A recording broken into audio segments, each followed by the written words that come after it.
Under the burning sun of forgotten empires, where the line between justice and cruelty blurred into a haze of fear, punishments were crafted not only to break bodies but to crush spirits. Ancient rulers understood that power was not simply maintained through armies or wealth, but through the spectacle of suffering, through punishments so brutal that they would echo in the minds of those who dared to challenge authority. Imagine standing in a crowded square of Babylon, the smell of dust and sweat heavy in the air, as soldiers dragged a trembling prisoner forward. The crowd pressed closer, children perched on shoulders, old women clutching beads, all waiting for the lesson about to unfold. This was not just retribution, it was theater, a performance of terror designed to keep every man, woman, and child obedient. In those days, one of the most feared methods was impalement. A long wooden stake sharpened to a deadly point stood in the center of the square, gleaming like some monstrous spear. The condemned man would beg for mercy, but mercy was absent here. The executioners, hardened and unmoved, hoisted him upon the stake, forcing it slowly through his body. His cries carried over the crowd, piercing the air like arrows. Yet no one turned away, for to avert your eyes was to risk suspicion. Days could pass before death finally came, the body a living warning nailed against the horizon. To the rulers, this was more than death, it was domination, proof that defiance ended in agony carved into flesh.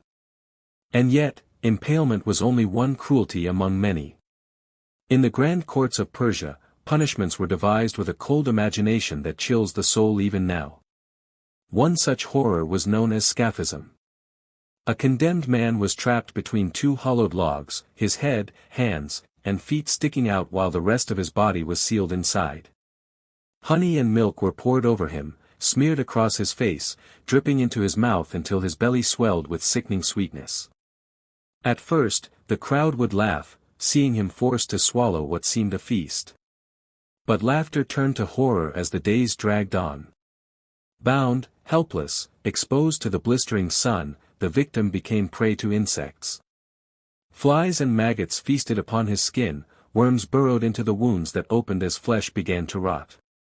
His screams grew weaker until only a faint whisper remained, a reminder that punishment here was not about swiftness but about dragging suffering into eternity. Such a sight etched itself into the hearts of all who witnessed, a cruel whisper warning them to never test the patience of kings. Even the mighty Romans, often celebrated for their laws and order, cloaked their empire in punishments of equal brutality. Crucifixion was their chosen symbol of control, reserved for slaves, rebels, and criminals who dared disturb the peace of Rome. To see crucifixion was to see the slow collapse of human dignity. Stripped naked, beaten until flesh hung in ribbons, the victim was forced to carry the heavy wooden crossbeam through the streets, stumbling as soldiers lashed him on. Crowds jeered, some mocking, others silent with dread, knowing they could be next. When finally, the cross was raised, nails pierced wrists and ankles, pinning the condemned against the sky. Death did not come quickly. Hours passed, sometimes days, as the body fought to breathe, sagging, rising again in desperate gasps, until exhaustion claimed the final breath. Along Roman roads, rows of crosses lined the horizon, each one a silent reminder, Rome was merciless, and Rome was eternal. For travelers, those bodies swaying in the wind were not just corpses, they were messages carved into the very landscape, written in blood and pain. But the harshest truth of these punishments was not only the pain they inflicted, but the way they fed on fear. People learned to walk in obedience not because they believed in laws, but because they saw what happened to those who dared to resist them. Every scream, every broken body, every public display of cruelty became another stone in the foundation of empires. And so the world learned that in ancient times, punishment was never about justice, it was about power, and the human body was the canvas upon which power was painted in agony. In the lands of ancient Greece, where philosophers debated freedom and justice beneath marble columns, punishment still bore the mark of cruelty that belied their lofty ideals. Behind the poetry of Athens and the glory of Sparta, punishment was often a spectacle to remind citizens that law was iron, not parchment. One of the most feared fates was execution by hemlock, a poison cup forced upon those who offended the state. The most famous victim was Socrates, condemned not for murder or theft, but for daring to question authority and awaken minds. Imagine the silence in that chamber as he lifted the cup, the bitter liquid clinging to his lips. Around him, his students wept, but he remained calm, his voice steady as he spoke of death being a passage, not an end. Yet beneath the philosophy, the poison worked with ruthless efficiency, freezing his muscles, stealing his breath, turning a thinker into a corpse.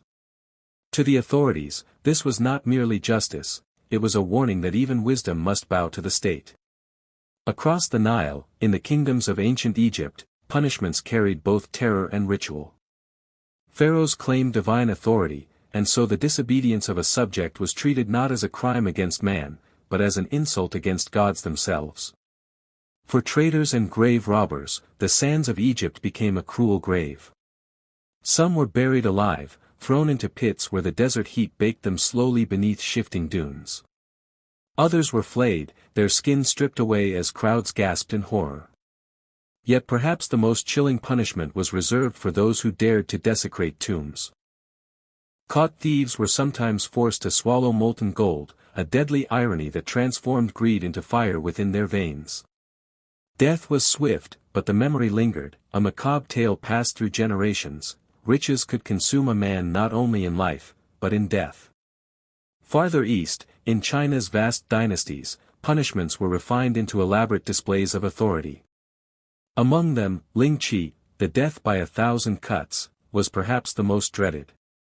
Condemned criminals were bound in the marketplace as executioners, trained in precision, carved piece after piece of flesh from their bodies. The cuts began small, designed to prolong suffering, the victim conscious through much of the ordeal. Spectators gathered not only to watch but to learn, for the empire understood that one body could teach thousands. Each slice was a reminder of the emperor's absolute dominion. To die by Ling Qi was to be erased slowly, not only from life but from dignity, until nothing remained but silence and fear. For those who witnessed, the vision of blood dripping onto stone lingered long after, a nightmare that hardened obedience in the heart of every subject. In India, where kingdoms rose and fell under blazing suns, punishments bore both ritualistic and symbolic weight. Elephants, revered yet feared, were often trained to execute criminals. Imagine the trembling man dragged into a courtyard, the great beast towering above him, its tusks capped with steel.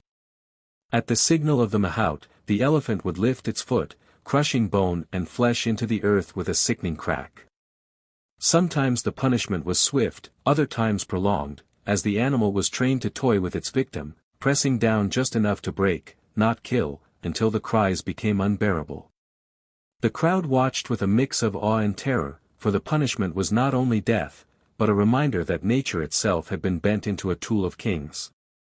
These punishments were more than cruelty, they were crafted symbols, each designed to pierce deeper than flesh, to strike into the very soul of society.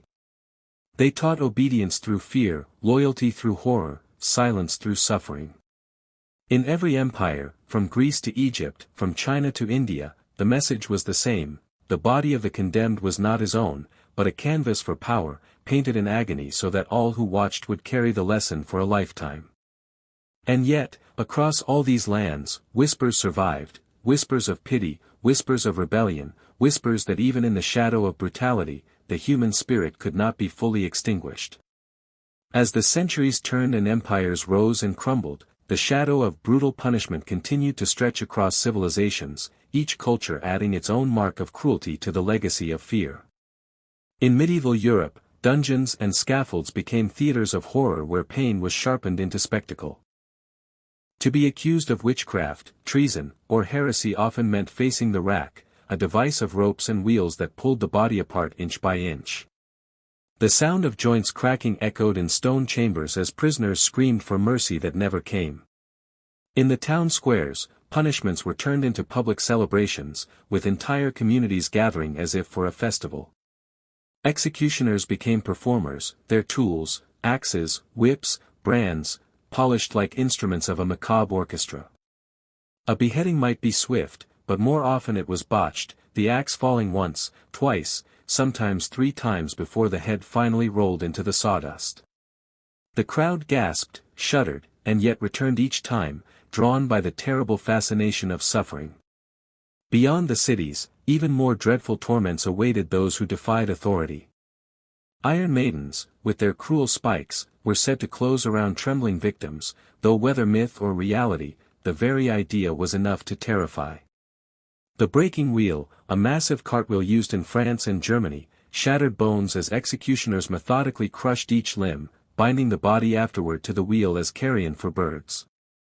In Spain, the Inquisition turned punishment into a tool of faith, water torture and burning at the stake promising salvation through agony. Those flames that devoured heretics illuminated not just the night sky, but the boundaries of power, the Church reminding all that to doubt was to burn. Fear was woven into daily life, a silent chain that bound the mind long before the body was dragged to the scaffold. Yet even as brutality reigned, seeds of change began to stir. Travelers and philosophers who witnessed the cruelty of punishments began to question their purpose. Was justice truly served when suffering was prolonged for spectacle? Did fear strengthen society, or did it merely deepen its shadows? Slowly, voices rose in challenge, whispering that the worth of a civilization could not be measured by how it destroyed its enemies, but by how it treated its weakest. Still, the old punishments lingered, and for countless souls, reform came too late. From the deserts of Persia to the palaces of China, from the stone towers of Europe to the temples of India, men and women met their end in fire, in steel, in torment. Each scream was swallowed by the ages, yet none vanished entirely. Because when we look back now, these punishments stand not only as stories of cruelty, but as mirrors reflecting the darker side of human history. They remind us how far people will go to hold power, and how fear can be carved into flesh more deeply than any sword. And yet, they also remind us of resilience, that even in the face of racks, flames, and crosses, whispers of resistance endured, seeds of compassion survived. Humanity has moved forward, but the echoes of those brutal punishments still linger in ruins, in old chronicles, in the nightmares of history itself. And perhaps the greatest lesson left behind is this: cruelty may shape obedience, but it never builds justice. The bones of the condemned lie silent, yet their suffering still speaks, warning us that true power is not forged in terror, but in the strength to rise above it.